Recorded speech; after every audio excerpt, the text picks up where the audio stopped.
we haven't done this for our whole lives. We're still learning new things every day. Like we still make mistakes all the time. Yeah.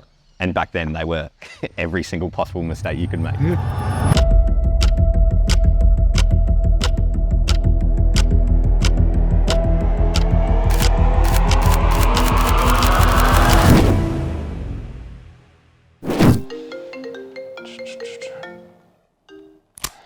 Hello, mate. What's going on, brother? How are we? Very good. How are you?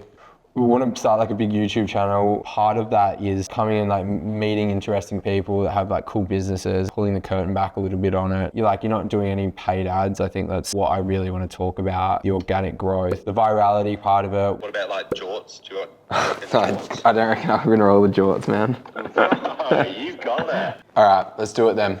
And we'll lock in a time. Sweet, man. Yeah, sweet. Cool. Next Wednesday, that will be going down to see the Outdated boys. Look at what they're doing, look at their new warehouse, talk to them about their plans for the future and how they've gotten to where they are. They've grown a really cool business, so I'm excited to do that. It'll be a really cool video, I think. There'll be lots of good learnings in there. We're getting your rockets and jorts. No jorts, man, no jorts. I'm in the take of a netter, waffling a stitch on a sweater, parakeet green on the lettuce. I don't be rocking the butter. I'm Mitch and Cooper. We were luckily enough born into each other's lives. We didn't really have the choice of becoming friends. My older brother's 2 years older than me, same with Cooper's older sister, 2 years above. And our parents became good friends while they were at childcare. So we were born 2 months apart and really spent all our childhood together. 23 years later, here we are, grinding away. So yeah, spent all our childhood together. And then, it wasn't until about 3 years ago we decided to start a brand together. And now we've created Outdated Collective, as Jai said, and sitting here in the warehouse filming. So you guys go to school together? We didn't go to the same primary school. We went to Sacred Heart Middle. So Sacred Heart Middle goes from year 6 to 9. Yep. And then you go off to the high school. So we were 6 to 9 together, and then a few years together. Coop left me, went to Brighton. A few years apart after that. Yeah. But I think that was good. I think that was the best thing looking back. So finishing school, what did you guys want to do? What were you doing? How did that look? I'd spent from year 9 to just a year out of school working at a surf shop at Marion. Yep. So I was always around, not that it's the fashion that I love now, but I was always around that from a young age. Yeah. Sort of love that whole idea of retail and clothing and the connections and networking through that. But I was set on becoming a primary school teacher. Yeah. So I finished school and did ESO work straight away. Went to uni for about a fortnight. Yeah, I straight from school went into a bachelor degree, so construction management. Was going to follow the family's footsteps. Was kind of just cruise control for 3 years. Never really loved it. Was kind of just doing university and that course to set up like a stable option. Yeah, well, you got a full-time construction management job. Yeah, so I started that full time. He was doing full-time, 10-hour days, complaining, Monday to Friday. Sneaking off on the phone to Mitchie for 1 hour. Yeah. I'd have to call him and he'd have to answer being like, hey, random clients, mate, how can I help you with the job? And Coming into site today, mate, the plans will be there, but real quick, when are those hoodies coming? Yeah. It was just so... And it was like, hey, it was good. He went to uni, did what he did. But I think when we sort of got the glimpse of what we could create, it was more so we've got to take the risk and Coop quit. And then it was sort of all go ahead. Where did who came up with the idea? Like, how did that? It was sort of just like a bit of a joint, like, Not a joke, but just mentioned it lightly. Like that you wanted to start a brand or like, let's start a brand. Okay. And just out of nowhere. And then it was like sort of like, probably like end of year 9, we sort of mucked around with it. Yeah. Year 11, I did a TAFE course. It was mainly to get out of doing an extra subject in year 12. Yeah. If you did this TAFE course in year 11, you could use that as a subject for year 12. So I was like, sweet, means I get an extra free. But ended up doing it on a clothing brand and a clothing business. And I think that was sort of just a good idea on like what goes into a brand, what goes into a business. You had to set it all up and then present it to the course in front of everyone. And then, we sort of, once we finished school and COVID hit, we were like, well, let's put these designs to use and do something. So where did the name come from then? Outdated. Yeah. It was more so around fashion these days. Yeah. We were always getting picked on, not picked on, but I think we like to express our fashion. We were always, I would like to say, ahead of it. Were you dressing differently? Yeah, sure. Yeah. I think it's just small things like at school, but wearing stuff that people wouldn't wear normally. Yeah. And it was sort of like, oh, what are you doing? Pointing fingers at someone for trying, I guess, something different in the fashion world. Yeah. And then, we were sort of talking about how everyone else's fashion's outdated and it's not the same. And went down that route as a joke, I guess. And it sort of just turned out to what it was. So you had the name. Yeah. And then you had, I guess, a little bit of a plan to... Yeah, I think we sort of had that groundwork through the course and through Cooper's dad's a pretty successful business owner, so he was sort of helping us through the business side. Yeah. And then we sort of just mucked around. We're like, well, let's start doing some designs. Like, let's muck around with it. We did some designs, got some one-offs printed up, and mucked around with that. Wore it around a bit. Are they hoodies? Hoodies and tees. Yeah. And like small things like tote bags and things like that we'll just sort of use every day. Yeah. Mates started liking it. Yeah. Like, well, let's start it. Yeah. And COVID hit, and it was sort of perfect timing. Lots of free time to actually sit down, catch up, like map it out. How do we get the first order done? Where do we go for the first order? That was like the biggest one. Like, at the time, obviously, we had no mates that had a brand or didn't really know anyone in the same field. So it was just like everything we do, we've got to go and learn or just take the punt on and kind of just wing it, like literally wing it and hope it turns out. How did you learn then? Like, where did you start? Like, how did you go, okay, we need some hoodies, we need some samples made, we need t-shirts made. Like, where did you go to learn? What questions did you ask? Where did the first samples come from? I think if it wasn't for YouTube, I don't know if we'd be where we were. I think it was a lot of YouTube videos of just watching brands, watching people talk. Yeah. And then we connected with Noah, the label, and we got our first samples through them. And that sort of started it all. Yeah. And then from there, we were able to learn, whilst those were being made, how to connect with manufacturers, how to meet people and how to network. And I guess the more people we met and the more people we started speaking to, it just sort of led us to the next spot and the next spot and just kept sort of going. Yeah. How big was your first, I guess, substantial order then? Like, what did that look like? Well, our first order was only 50 tees. We were just we didn't even have a brand. We always talk about this to this day still. We're like, we didn't post about it anywhere, didn't tell anyone about it because we wanted to be top secret. Don't know why. Just dropped it and expected everyone to be on board. Thought that, if we just announce it on our personals, everyone's going to know this. Yeah. Which is funny looking back. It's like, well, that happening got us to where we are in a way. Yeah. That's back when we didn't know what Ozpost was. We didn't know how to connect with Ozpost. We were dropping orders off. We would go drive the orders, put them on doorsteps, like ding dong dash. Dude, we used to get so scared. I remember I'd drive to make sure I wouldn't have to jump out the car, make Coop jump out, run up to the door, knock on it. So we didn't do that whole background stuff of when we get an order, what do we do? Yeah. How do we fulfill it? How do we give it to the post office to send it out? Yeah. We didn't understand all of that. Yeah. We were 19-year-olds that were just so naive. Almost the blessing of not trying to sit back and perfect the plan, more just like do it. Like, because who knows, if we sat back and tried to figure out how that works, we might have thought it was too hard or too much. We just started, and I suppose once you start, you kind of just force yourself to keep going and go to the next thing. Yeah, you're going to have to find your way out of the holes you make yourself. Yeah. Which we still do to this day. 100%. I think that's the best thing as well, is actually acknowledging that we don't know everything. Yeah. Like, we actually haven't done this for our whole lives. We're still learning new things every day. No, I love it. Like, we still make mistakes all the time. Yeah. And back then they were every single possible mistake you could make.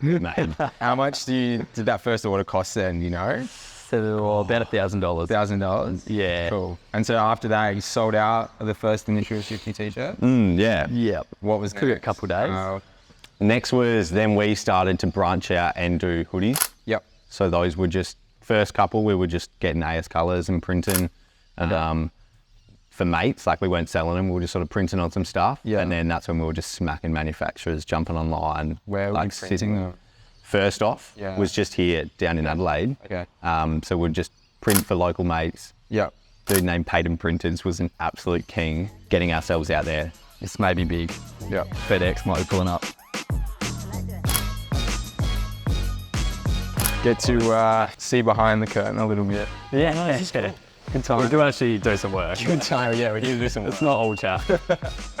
And then we met our manufacturer in Melbourne, who we've been with since. So we probably found them probably 8 months into a year in. Have you had the same one since? Yeah. we've had the same one since. So are they manufacturing or just screen printing? Manufacturing, and the screen printer next door to that. Okay, so they're doing it's both. like all real close. Yeah. Because when we kind of unlocked the ethically sourced Australian-made hoodies, that went in sync with some of the marketing organic stuff we're doing on Instagram, and that's when the numbers started to almost double up each order. Yeah. And that's when we were kind of... I think that little design as well, it's very basic, but the Your Love is outdated, that people, I don't know, just connected with. Because that was like a piss take design, and mate got cheated on, and he said it just over text, like, love's outdated. Yeah. And we kept chatting about like, yeah, it's not the same. It's not like the Notebook, blah, blah, blah. Just like a typical, just stupid chat. And then we printed 2 hoodies and then we posted it, and it was a little video that just sort of got a bit of traction on TikTok, and a few people started messaging being like, when are these dropping? When are these dropping? Like, super keen for this and your next drop. And we sort of sat back and we're like, oh, geez, like people want these.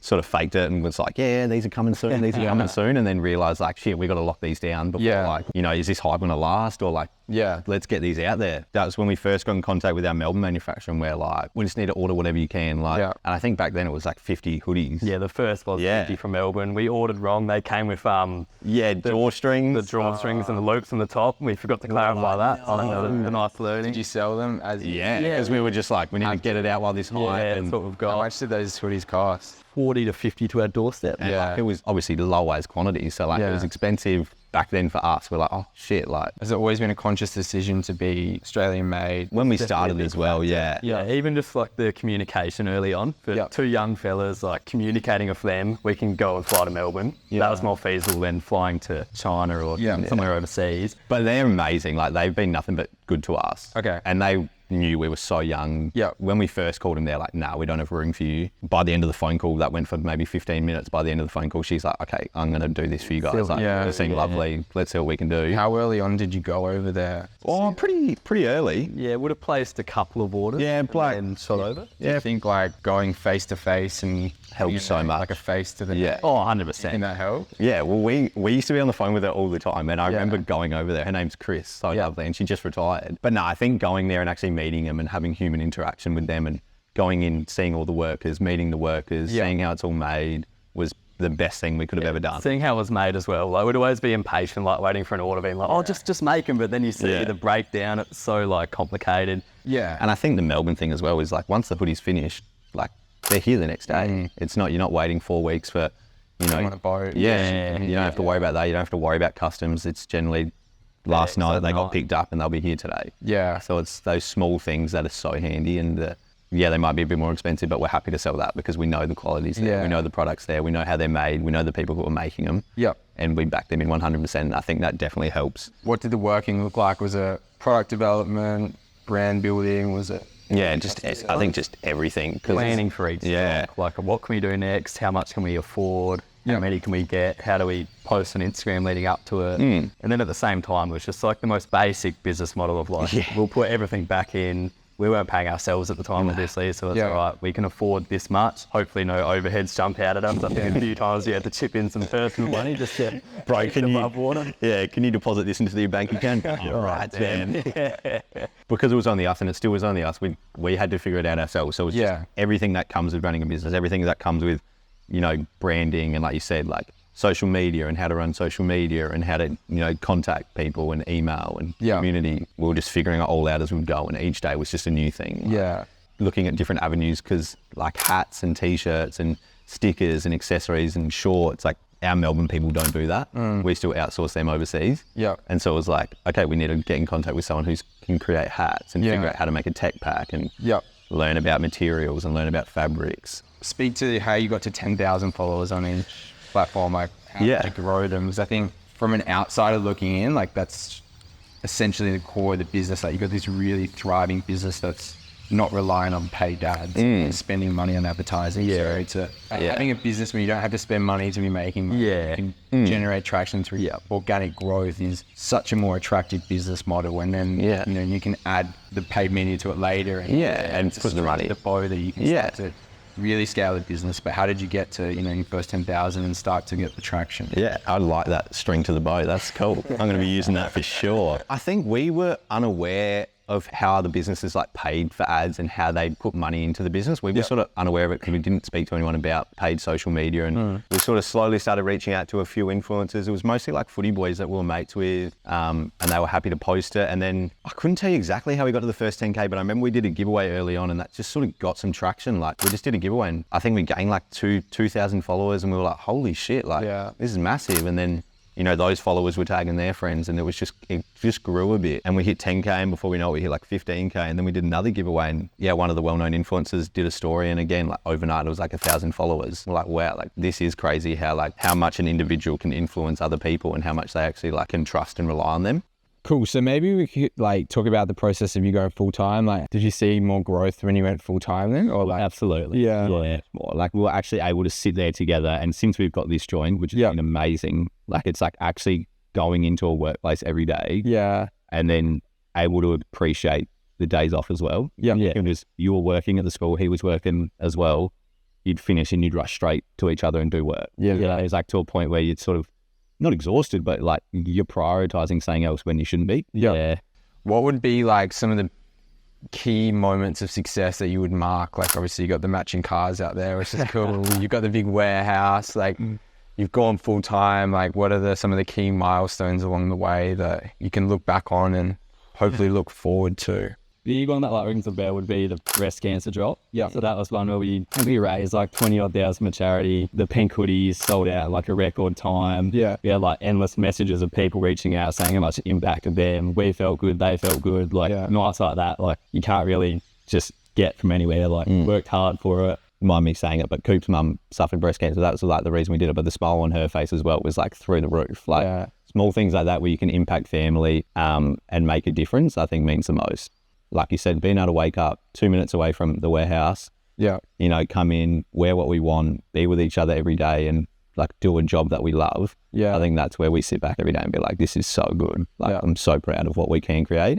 More so than measure it by money and materialistic things. Your target audience is obviously like, you got like a really young target audience, like you guys are quite young yourself, but how have you kind of got into where you are, and what advice would you give to those people that are 15, 16, just finishing school, like looking up to you in an aspirational way? It sounds so cliche, but like if you are passionate and have the vision, you're just silly not to go for it. Like, and again, that passion would drive you through the tough and early days because you can see your vision, better the word, solidify, putting all that time into something that most people won't see the potential in. But if you're that keen on something, you like designing, you just want to strive for something, if you put that hard work in, like results are eventually going to come your way. I would definitely say what I was saying before, like you're not going to know everything. Like mistakes are inevitable. You're going to make mistakes, but you're going to learn so much from them. Like we knew nothing when we started. We didn't know how to make a t-shirt. We didn't know how to make a tab pack. We didn't know how to contact anyone, but you've just got to like put yourself out there. If you're not going to put yourself out there, like to be fair, like I think communication and networking has helped us exponentially like meet people and learn stuff. I think one of the favorite ones would like be comfortable being uncomfortable. So like you're not really going to start reaching these goals if you're just sitting back, not pushing yourself out of your limit and kind of trying to get there the easy way. Like just put yourself out there, endure what you have to endure, and just like enjoy stuffing up, enjoy rejection, and just like from that you will grow so much. I think that personal belief as well.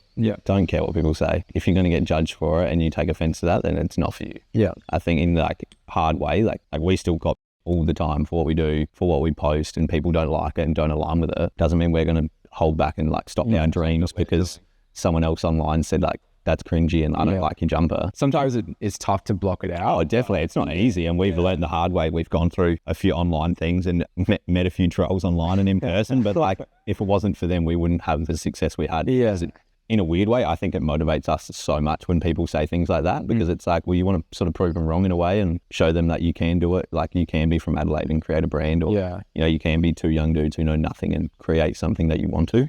I think if you're passionate about it, there's nothing that can stop you and hold you back. Let's go for a little walk around. Let's do it. Show you some stuff. Good start. So this is our unfinished wall. I was going to say, It's our wall, but it's not finished yet. But this is still coming along. This will be where we'll see a lot of our content. When did you move to the branded? Oh, that was a we got an offensive email actually. I've heard good things about the brand. I've just received it in the mail. It's a black Ozpost satchel. A bit disappointed. That's a really big learning. Something that I'm like massive on is like how important packaging is. Whether it's a box or a mailing sachet, like When you receive it, it's a complete package. Well, it's the first time they see you at the brand, you're in a store. If you hadn't seen the product or felt it in store, and then you receive it in an Australia Post bag, and you get it. It was like a deep. It was quite disappointing. So this is a in after that email. Well, I've always been on the way, but they were from overseas. When we like to put it as well, that's like the thing. We didn't know where to get there. We didn't know what to do. So we just got plain Ozpost mailers, and we were going to the post office, and they were helping us out. So like these ones with a little message to you. And this item is packed with love, wrapped in joy, and sealed with a kiss. Love from Outdated. It's good. Which we ordered about 20,000 off to start with, and I spelled outdated wrong there. out just a few of those out there. We got it on video, and that was something we posted to the brand anyway. Yeah. Sort of just like a funny we were probably 21 at the time. Yeah. Unboxing it, and we're like, this is sick. And in the video, we go, make sure there's no spelling mistakes, and we both just drop. But we're massive on, we've been looking at boxes as well, just to see if we can improve even more. And new satchels as well. Yeah. It's a bit messy at the minute. But yeah, so we've got grateful cards that come in each order. Do you write Just show a bit love. Stuff them in there. It depends. Sometimes we used to always write, but now with the orders getting bigger, it's like we want to make sure that they're getting it there in time. So, and then we've got our hoodie care guides just to make sure people are washing correctly. Okay, cool. Obviously, thank you for... No, thanks for coming in. We appreciate that a lot. Learned so much today. I think, as I mentioned at the start, I think what we built is incredible. I love the brand. Appreciate that. Love the business model. Something that I know majority of clothing brands particularly would be so jealous of, having a purely organic business model at this stage and growing to what you have, and also the opportunity you have to scale is really exciting, and I'm very keen to Appreciate that. to watch and follow along. Thanks for coming in. We are someone we look up to as well. You've obviously been in this scene for a while, and you've done a lot as well, so we appreciate it. Appreciate it. Can't get lost with sheep, but walk a spun and not bite me up. After all, can't ball on my own. I'm my brother's keeper. Take a bit longer to drop to sit on the top, not stopping it either. The hard to paint, the soft of the canvas.